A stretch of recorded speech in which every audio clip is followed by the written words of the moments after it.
తెలంగాణ, ఆంధ్రప్రదేశ్ రాష్ట్రాల సచివాలయాల మధ్య రాకపోకలు బంద్ అయ్యాయి. రెండు సెక్రటేరియట్ల మధ్య వాఘా సరిహద్దును తలపించేలా భారీ బారికేడ్లను ఏర్పాటు చేశారు. పోలీసులతో పాటు బోర్డర్ సెక్యూరిటీ ఫోర్స్ ను కూడా మోహరించారు. పాలనా సౌలభ్యం కోసం తీసుకున్న ఈ నిర్ణయం కొత్త సమస్యలకు కారణమవుతోంది. ఈ సెపరేషన్ నిర్ణయంపై ఉద్యోగులు తీవ్రంగా డిసప్పాయింట్ అవుతున్నారు.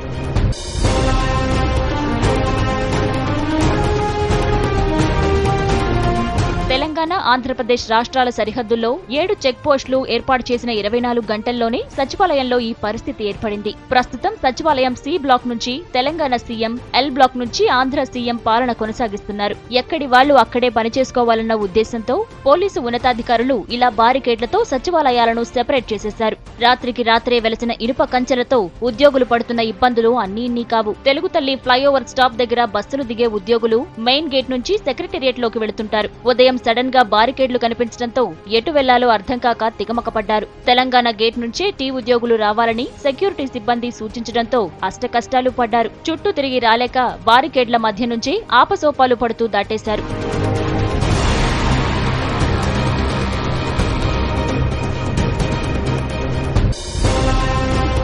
సచివాలయాలు రెండైనా క్యాంటీన్, బ్యాంకులు, ఏటీఎంలు, పోస్టాఫీస్, ఫైర్ సర్వీస్, మీ సేవ, హాస్పిటల్ లాంటి యుటిలిటీస్ అన్ని ఆంధ్రప్రదేశ్ ప్రాంగణంలోని కే బ్లాక్ లోనే ఉన్నాయి. ఇనుప కంచెలు వేయడంతో కే బ్లాక్ కు వెళ్లడం ఉద్యోగులకు తీవ్ర ఇబ్బందులు కలిగిస్తోంది. ముందున్న పంపకాలలో కే బ్లాక్ ను ఉమ్మడిగా అన్ని సర్వీసెస్ అసోసియేషన్స్ కు అన్నిటికీ ఉపయోగించే విధంగా దాన్ని విభజించడం జరిగింది.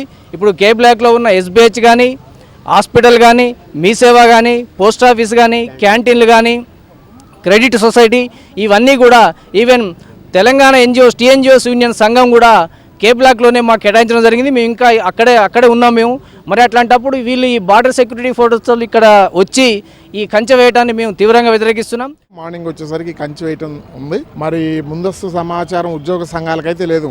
కంబైన్డ్ పాలసీలకు సంబంధించిన కోర్టు కేసులు కూడా రెండు ఫైల్స్గా దాన్ని జిరాక్స్లు తీశారు. వాటిని ఏ స్టేట్కి ఆ స్టేట్ ఇస్తున్నారు. కాబట్టి ఎవరు కోర్టు కేసులో కూడా కౌంటర్ వేసుకోవాలన్నా ఎవరు కౌంటర్ వాళ్ళు వేసుకుంటారు. దానివల్ల ఒక ఫైల్ గురించి ఘర్షణ పడే పరిస్థితి అయితే ఉద్యోగస్తుల మధ్య ఉండదు. ఇక అలాంటప్పుడు విభజన అనేది జరిగిపోయింది. మళ్ళీ పైగా కామన్ యూటిలిటీస్ అన్నీ కూడా ఒకే సైడ్ ఉన్నాయి. ఇప్పుడు ఇక్కడ మొత్తం ఏబీసీ ఆ మూలన ఎక్కడో ఒక ఎంట్రన్స్ పెడితే వెళ్ళే లేడీస్కి కానీ వాళ్ళకి కూడా వెళ్ళి అటు రావాలంటే కొంచెం ఇబ్బందిగానే ఉంది. పైగా చాలా కార్యాలయాల్లో ఫైళ్లు, ఫర్నిచర్ ట్రాన్స్ఫర్ కావాల్సి ఉంది. ఇలా కొత్తగా వచ్చిన కంచెలు అన్నింటికీ అడ్డేనంటున్నారు ఉద్యోగులు. రెండు ప్రాంతాల ఉద్యోగులు బారికేడ్లను వ్యతిరేకించడం విశేషం.